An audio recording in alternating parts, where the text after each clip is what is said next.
예, 우리 옆 사람과 인사하겠습니다. 당신은 하나님의 자부심입니다. 당신은 이미 전도 전쟁에 승리하셨습니다. 예, 어떻게 이렇게 힘없게 인사할 수가 있는지. 예, 어떤 고백이든 우리가 하나님 자녀이기에 분명히 승리한 건 맞지만 또 우리 다시 한 번 더 좀 힘있게 고백하겠습니다. 당신은 이미 전도 전쟁에 승리하셨습니다.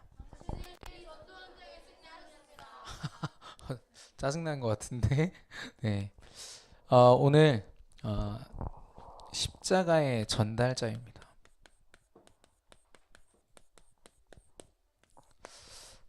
그 찬양 제목도 있죠.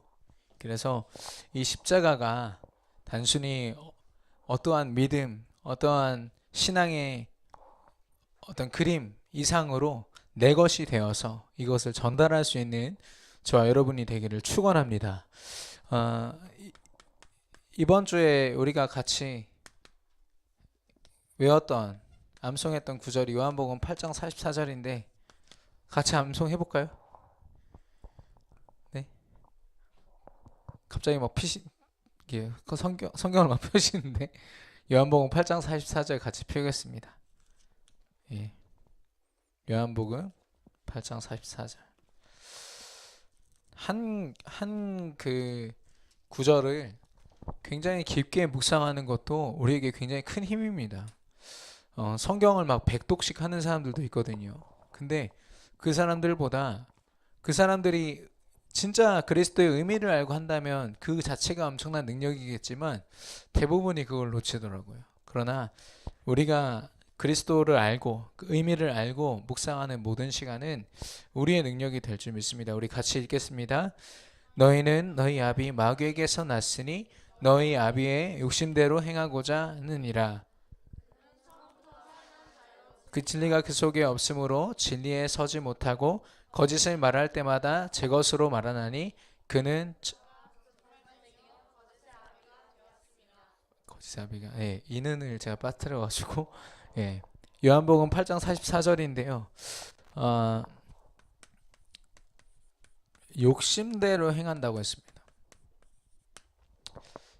이게 이 단어 자체가요. 창세기 3장, 6장, 11장을 고스란히 담고 있습니다.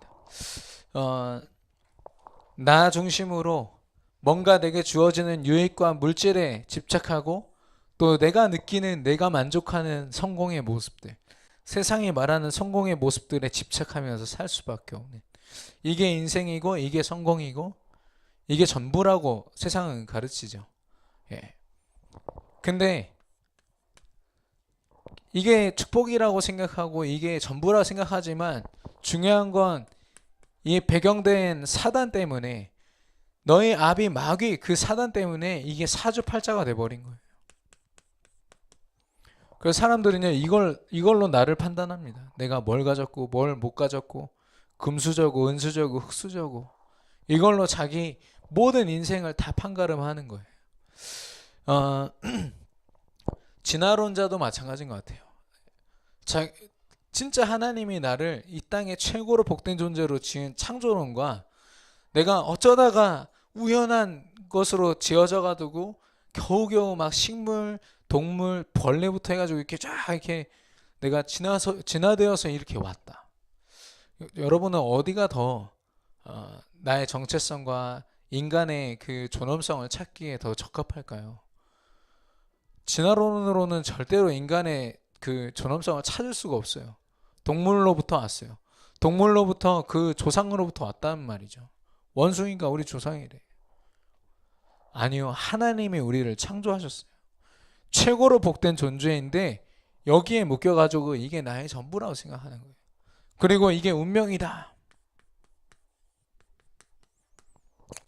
그래가지고 여기에 사로잡혔죠. 근데 사단이 배경되어 있기 때문에 이 사주팔자를 아무리 구슬을 하고 부적을 붙이고 명태 말려가지고 차에 넣고 다녀도요. 자신에게 주어지는 불행을 이길 수가 없어요. 왜냐? 그런 거 앞장서가지고 하는 스님들이 그 불행의 선두주자들이에요. 그리고 굿하는 그 무속인들이요. 불행의 선두주자들이에요. 그들을 꼭 우리가 한 번쯤은 만나서 대화해 봐야 돼요. 그래서 여기서부터 생각하고 여기서부터 살아가고, 아무리 불신자들은요, 하나님을 모르는 사람들은 아무리 열심히 고민해도 그 생각의 근원이 여기서밖에 시작될 수 없어요. 그렇기 때문에 인생의 끝 또한 여기서 묶여 있는 거죠. 진리가 없다고 했습니다. 진리가 없다란 말은 그리스도가 아니라는 거예요. 예수 그리스도를 요만큼도 모른다라는 거예요. 그래서 고린도후서 11장 3절에 보니까 뱀이 그 간계로 하와를 미혹한 것 같이 너희 마음이 그리스도를 향하는 진실함과 깨끗함에서 떠났다고 했어요. 아담 하와를 속였던 그 모습 그대로 우리를 속일 수밖에 없는 존재가 바로 이 사단이라는 존재. 거짓을 말할 때마다 제 것으로 말한다고 했어요. 사단이 가진 게 그거밖에 없으니까. 그래서 거짓말쟁이라고 했는데요. 무엇으로 거짓말쟁이입니까? 사도행전 13장, 16장, 19장. 13장에는 이 마술사, 지금으로 말하면 점술가죠. 무속인 엘루마라는 사람이 어떤 정치인을 딱 잡고 있어요. 그 사람에게 점쳐주고 그 사람이 모든 정치를요 뒤에서 조종하는 사람이었어요. 그리고 16장에 보면 한 마을에 모든 사람들을 점쳐주는 귀신 들린 여종이 있었고, 19장에는 사람들 온 마을을 이 거짓 선지자들이 막 속여가지고 마술책들을 다 가지고 오늘의 운세 이런 거 있잖아요. 신문에 보면 그런 거, 그걸 책으로 만들어가지고 그거 가지고 이게 내 인생이다 이러고 살고 있었어요. 굉장히 대세였고 그 사람들의 말을 듣지 않으면 저주도 받아요. 근데 더 중요한 건 뭐냐? 예수 그리스도 이름으로 바울이 다 꺾은 현장이에요. 예수 그리스도 이름으로 치유받은 현장이에요. 굉장히 힘있어 보이죠. 굉장히 그럴듯해 보이죠. 그런데요, 하나님을 모르기 때문에 저주받은 현장이에요. 결국 저와 여러분을 통해서 이 사단으로 말미암아 완전히 더럽혀진 저 현장이 우리가 가진 복음으로 살아날 줄로 믿습니다. 이 구절 안에 엄청난 비밀이 있는 거죠. 그래서 사단이 이런 놈이구나. 사단이 아비 노릇을 하고 또 사단의 종노릇하고 있는 저 현장이 너무 불쌍하구나. 그래서 하나님이 저와 여러분에게 늘 말씀하시지만 예수 그리스도를 우리에게 늘 하나님은 각인되기를 원하시거든요. 그래서 이번에 우리에게 주신 단어가 바로 십자가예요. 이 십자가를 정말 믿음으로 고백한 장을 굳이 뽑으라면 갈라디아서 2장 20절이죠. 내가 사는 것이 아니요 오직 내 안에 그리스도께서 사는 것이라. 이게 바울의 고백입니다. 내가 그리스도와 함께 십자가에 함께 못 박혔다고 했습니다. 이것은 내가 함께 죽었다라는 뜻이에요.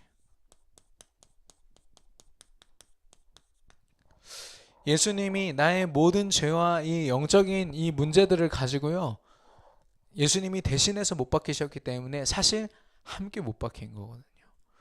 무엇이 못 박혔는가? 바로 우리의 근본 상태. 쉽게 말해서 사단의 아비 노릇을 할 수밖에 없는, 사단의 종노릇 할 수밖에 없는 그런 근본 상태. 그걸 예수님이 십자가에서 다 끝내신 거예요. 그래서 굉장히 비참하게 살이 뜯겨날 만큼 채찍 맞으시고 십자가에 죽으셨지만 그 자리가 승리가 선포되는 자리요, 하나님의 구약 내내 하나님이 말씀하신 그 모든 말씀이요 한 자리에서 성취되는 자리예요. 그래서 우리는 이 십자가를 생각할 때마다 내가 그리스도와 함께 죽었구나. 나의 모든 하나님을 떠나서 하나님과 상관없었던 나를, 나의 모든 죄악된 모습들을 이 자리에서 끝내셨구나. 그래서 근본 상태가 무엇입니까? 사단에게 속을 수밖에 없고 끊임없이 죄를 지을 수밖에 없고 하나님을 절대 만나지 못한 채 떠난 상태. 이걸 끝내신 거죠.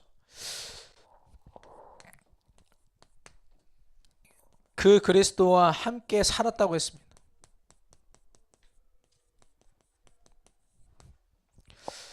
하나님의 자녀이죠.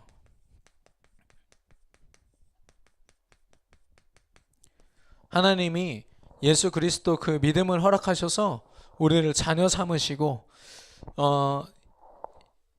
이 말은 뭐냐면은 우리 안에 예수 그리스도가 성령으로 함께 계시다는 말이에요.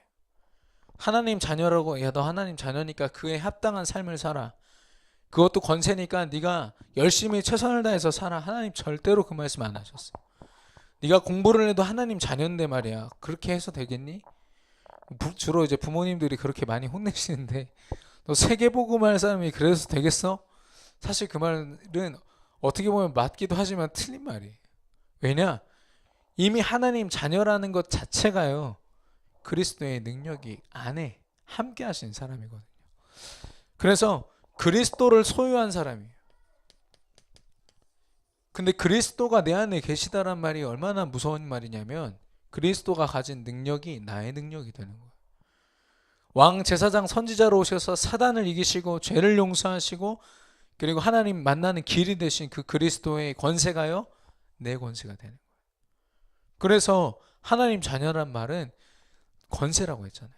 요한복음 1장 12절에 권세를 주셨다고 했습니다. 그래서 제가 어제 민방위 훈련 갔는데 이제 심폐소생술에 대해서 막 알려주더라고요. 심장이 여러분 왼쪽에 있다고 생각하시죠? 물론 뛰는 부분이 왼쪽에 많이 있기 때문에 왼쪽에 있다 이렇게 생각하지만 정작 이 심폐소생술로 살려야 되는 부위는 한가운데더라고요. 근데 여기도 위치를 몰라가지고 이상한데 엄한 데 눌러다 갈비뼈만 부러뜨리고 막 그런 데가 있대요. 그런 사람들이 있어서 요즘에는 어떻게 하냐, 딱 신고를 하면은 영상통화가 돼요. 그럼 그 사람이 상황을 딱 보고 정확히 어디를 누르세요를 알려주고 얼만큼 누르고 얼만큼 하세요를 딱 알려준대요. 근데 그렇게 하면 거의 뭐 90% 100% 이렇게 그 효과가 있다라는 거죠. 근데 어떤 사람은 그런 정확하게 하는 사람을 만나가지고 산 사람이 또 나오고, 어떤 사람은 야구 선수가 10년 전인가 이렇게 심정지로 죽었다고 하더라고요. 그 사람이 거기서 인공호흡을 제대로 했으면, 심폐소생술을 제대로 했으면 살았을 텐데 아무도 몰랐던 거예요.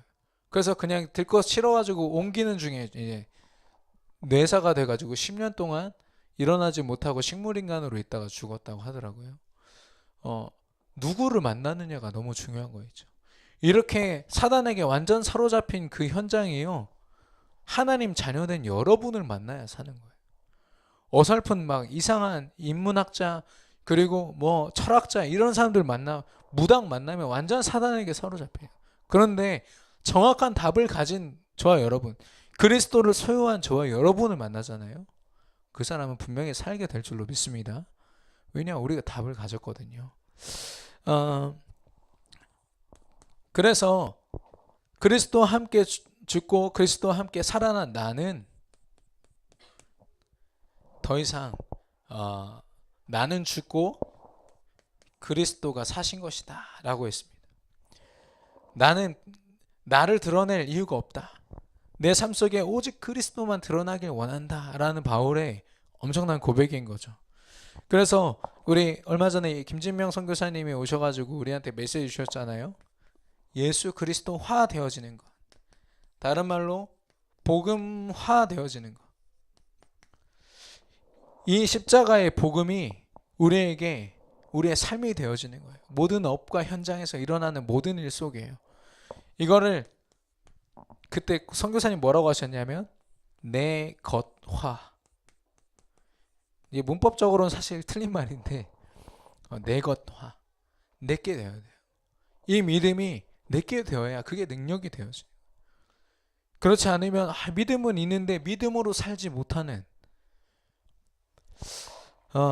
그래서 마태복음 28장 18절에서 20절에 보니까 예수님이 직접 말씀하십니다. 예수님이 말씀하십니다. 하늘과 땅의 권세를 내게 주셨으니라고 했어요. 하나님이 예수님께 주신 거예요. 여러분에게 주신 게 아니라. 그러면 우리는 어디에 집중해야 될까요? 그리스도께 집중하는 거예요. 그리스도께 모든 권세가 다 있기 때문에. 내가 그 권세를 받아서 누리기 원합니다라는 고백보다 사실 더 좋은 고백은 뭐냐? 내 안에 그리스도가 그리스도 되기 원합니다라는 고백입니다. 복음이 정말 나의 것이 되어지는, 내 것화 되어지는 체험이 있으시기를 축원합니다. 지난번에 엊그저께 뉴스 보니까 이 정확하게 어떤 측정을 할 수 없는 이게 정신적인 문제들이 성인들에게서 막 나타나는 거예요. 그래서 이게 어떤 문제지? 분열증인가, 조울증인가, 우울증인가 막 따지고 보다 보니까 어떤 기준에도 잘 안 맞는 거예요. 그래서 이제 같이 연구를 한 결과, 이건 청소년 때 해결되지 않은 ADHD가 성인이 돼서 드러난 것이다.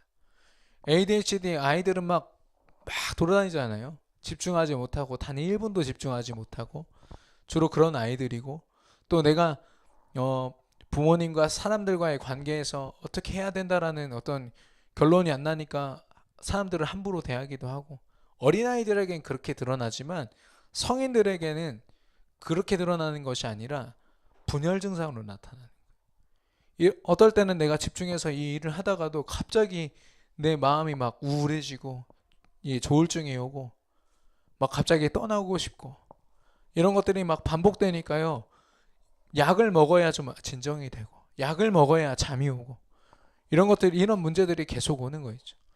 그러면서 뭐 심리적 안정을 취해야 되고, 필요하다면 휴가를 내서 집에서 쉬어야 되고, 막 그런 전문가의 의견이라는 게 다 그렇더라고요.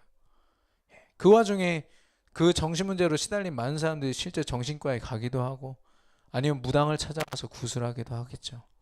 근데 아무리 봐도요, 그 문제는요, 오직 복음으로만 가능하겠더라고요. 저와 여러분이 그렇게 지금 정신병동이 되어 있다는 표현까지 쓰시는데, 그런 창세기 3장 속에 고통받고 있는 현장에 답이 되는 저와 여러분의 믿음이 되기를 축원합니다.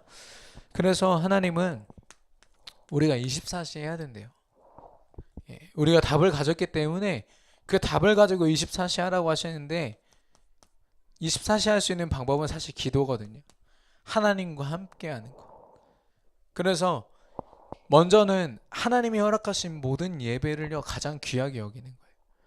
무조건 막 다 나와라 이런 말이 아닙니다. 여러분의 환경에 맞게 정말 예배를 사모하지만 어쩔 수 없는 상황이라면 그걸 어떻게 하겠어요. 그러나 예배를 정말 사모하는 마음으로 하는 것과, 우선하는 마음이 있음에도 불구하고 어쩔 수 없는 것과, 그냥 내가 예배를 포기해버리는 건 완전히 다른 얘기거든요. 그래서 이 예배 가운데 함께하는 기도, 이게 우리에게 회복되어지고, 개인 기도, 먼저는 시간을 정해놓고 하는 정시 기도가 있겠죠. 그리고 내게 사단은 24시간 나를 틈타기 때문에 무시로 하나님께 나아가는 것이고, 그리고 여러분 어떤 특별한 문제가 탁 터지잖아요. 그럼 그 문제가 나를 완전히 이제 집착하게 만들거든요. 거기에 중독되게 만듭니다.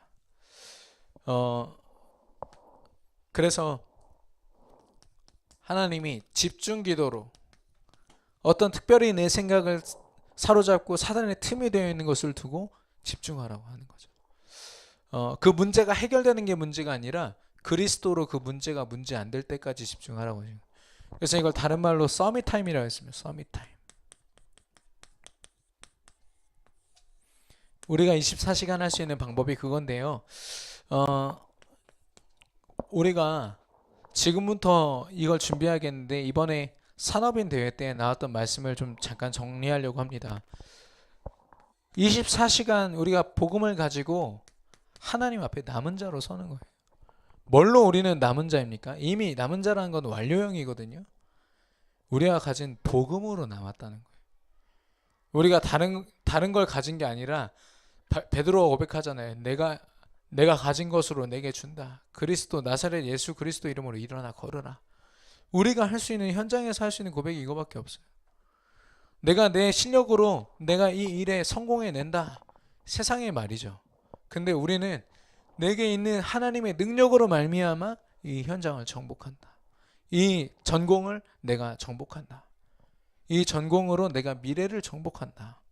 이 고백. 이게 이 남은 자의 축복은 뭐냐면은 하나님의 절대 계획 속에 있어요. 하나님의 성취될 수밖에 없는 말씀 속에 있기 때문에 이 사람이 기도하는 모든 것 하나님의 소원과 맞아요. 그래서 성취될 수밖에 없어요. 왜냐하면 무조건 성취하시거든요. 하나님은 우리가 기도하지 않아도요, 우리와 상관없이 하나님은 하나님의 일을 하십니다. 근데 우리가 기도할 때 어떤 일이 일어나느냐, 우리가 복음을 붙잡고 기도하는 그 시간에 하나님이 우리의 삶을 들어서 그 말씀을 성취하시는 거예요. 엄청난 축복이죠. 그리고 남을 자입니다. 남을 자는 미래에 있을 일이라는 거죠. 결국에는 남는데 어떤 사람이 남느냐? 하나님의 시선을 아는 사람. 하나님이 안타깝게 바라보시는 현장을 나도 바라보는 거예요. 그래서 그 현장을 살리기 원하는. 근데 제가 볼 때 여러분은 그 하나님의 시선이 머무는 그 현장에 다 계시거든요. 대학 현장에, 직장 현장에 하나님이 살리라 말씀하신 그곳에 여러분이 다 흩어져 계시잖아요. 이제 그 현장을 어떻게 보느냐. 아까 2부 예배 때 영상 보셨죠? 그 의사, 그 집사님이 현장을 보는 눈이 달라졌다. 그리스도를 이렇게 뚝 던졌는데 그것으로 한 사람의 인생이 바뀌는 걸 보면서 내가 치유해야 될 환자들을 이렇게 그냥 보면 안 되겠다. 그때부터 자기 삶이 달라졌다 하지 않습니까? 그겁니다. 그럴 때요, 하나님이 나를 쓰시는 것. 내가 기도응답 받았다, 어떻다, 많은 그런 고백이 있을 수 있지만 제일 중요한 건 뭐냐? 하나님이 나를 현장에서 사용하시는구나. 이게 우리의 삶의 목적인 거죠. 그래서 결국엔 우리가 남길 자가 되는 것인데 무엇이냐면 복음 운동. 많은 사람들이 자기가 받은 응답들을 막 간증하잖아요. 내가 이번 주에 이렇게 기도했는데 이런 응답도 받았고, 우리 아이가 좋은 대학에 갔고, 기도하면서 렘넌트로서 준비했는데 또 좋은 대학에 갔고, 근데 사실 좋은 대학에 가고 좋은 직장을 갖고 결혼을 잘하고 좋은 후대를 낳고, 이거는 하나의 어떤 응답이고 과정인 것 뿐이에요. 더 중요한 건 뭐냐? 하나님이 하실 복음 운동에 나와 내 가정, 가문, 내 현장이 있는가? 이거인 거죠. 그래서 굉장히 의미심장한 말씀하셨어요. 그 초대교회가 복음에 집중해서 응답을 받았어요. 실제로 로마가 복음만 되어지는 응답을 받았지만 복음 운동을 남기지 못했기 때문에 그 로마의 이 종교가 정치와 결부돼 가지고 완전히 타락한 기독교가 되어버렸다. 그렇게 이야기했습니다. 마찬가지로 우리가 그래 복음을 붙잡고 있었더니 이게 응답이야 라고 얘기를 하지만 그걸 넘어서 정말 복음 운동하는, 어떻게 하면 이 복음이 확산될지를 평생 동안 우리가 가진 모든 것으로 고민하는 사람, 하나님 그 사람을 통해서 작품을 남기는 거예요. 제가 최근에 영화를 하나 봤는데 I feel pretty입니다. 뭡니까? 무슨 뜻이에요? 나는 내가 이쁘다고 느낀다, 이런 뜻이거든요. 어떤 여자가 되게 못생긴 여자예요. 몸매도 안 좋은데 거기 영화에서 제가 볼 때가 아니라, 알겠죠? 그래서 그 영화에서 이 여자가 샤워하다가 물에 팍 부딪혀 쓰러졌어.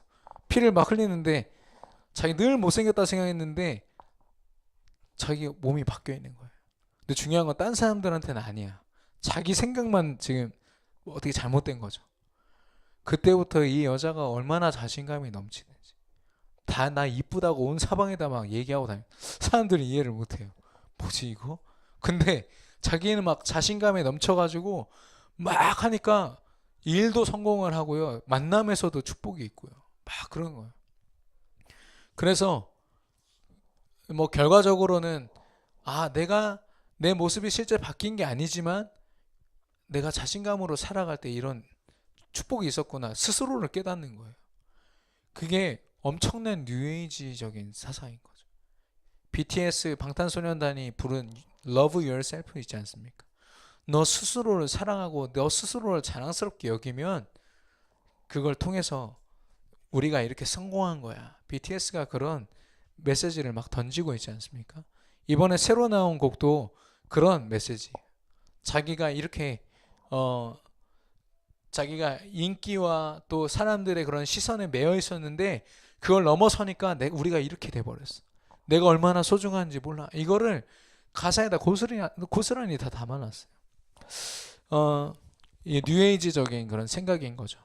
근데 저와 여러분은 완전히 반대예요. 내가 완전히 죽고 그리스도가 사는 그것으로 남은 자, 남을 자, 남길 자의 축복을 받는 사람. 저와 여러분이 되시기를 축원합니다. 결론적으로 우리가 놓치고 있는 부분을 좀 점검하려고 합니다. 저와 여러분의 현장, 하나님이 황금어장으로 주셨어요. 우리가 그 현장을 하나님의 시선으로 보지 않기 때문에 굉장한 재앙지대가 되고 또 사각지대가 되어서 아무도 돌보지 않는 현장이 되어버렸지만, 황폐하여져 버렸지만, 그러나 여러분이 시선을 여기가 내게 하나님이 맡기신 현장이구나, 그 믿음과 그 시선으로 바라보는 그 순간 거기가 황금어장이 돼요. 하나님의 제자와 시스템이 다 숨겨져 있는 것.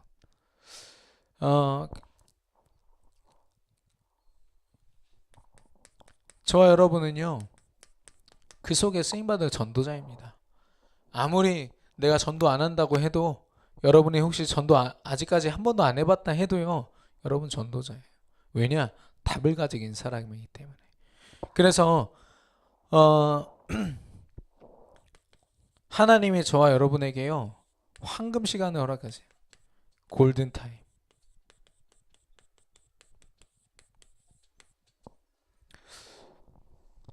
아무리 위급한 사람을요, 어떤 사람 앞에 갖다 놔도요, 답을 가지지 못한 사람, 잘못된 심폐소생술하면 갈비뼈만 부러지고 더 빨리 죽는데요. 근데 정확한 답을 가진 사람한테 딱 만나고 그 사람이 4분 안에 심폐소생술을 받는다. 그러면 살아날 확률이 굉장히 높아지는 거죠. 거의 90%에 육박할 만큼. 저와 여러분을 만나야 돼요. 불신자들이 정말 인생에 답을 갖지 못한 사람들이요, 저와 여러분을 만나야 돼요. 여러분이 물론 지금 직장에서 또 학교 현장에서, 여러분 또 다음 주에 우리 대학생들은 또 시험이죠. 여러 가지 이렇게 눌릴 수도 있고 누릴 수도 있는 귀한 시간이지만, 어떤 상황 속에서도 내가 전도자다, 내가 지금 하고 있는 공부, 내가 지금 일하고 있는 이 직장에서의 일들 다 하나님이 나를 전도자 세우시려고 내게 허락하신 거야. 내게 복음 운동하라고 내게 주신 거야. 그러면 여러분이 그 하루에 뭐를 남겨야겠습니까?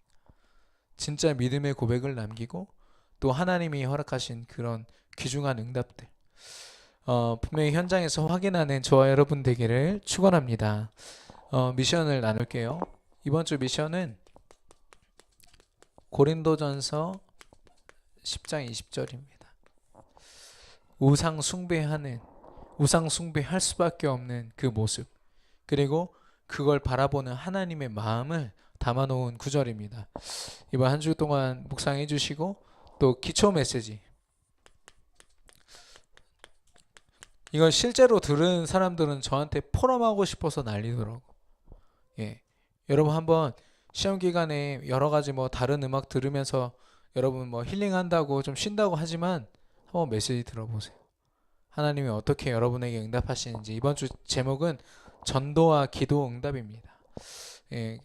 3강까지 있는데요. 이번 주 1강입니다. 꼭 들어보시고, 그리고 부탁드리는 것은 WRC, 이번 주에 임원들이 WRC 참가자들 다 좀 조사해 주시고, 그리고 전교인 집중, 이거는 예외가 없습니다. 우리가 따로 우리 모든 현장에 다 시스템을 세울 것을 목표로 해서 집중에 참여할 거거든요. 그래서 여러분 직장 생활 하시는 분들은 거기에서 여러분 혼자라도 시스템 딱 세울 수 있도록 도와드릴 테니까 여기에 내가 다 참여한다. 이렇게 생각하시면 됩니다. 한 주간 이 십자가의 전달자로 그리스도를 증거하는 저와 여러분의 삶이 되기를 바랍니다. 주신 말씀 붙잡고 합심으로 기도하겠습니다. 하나님 아버지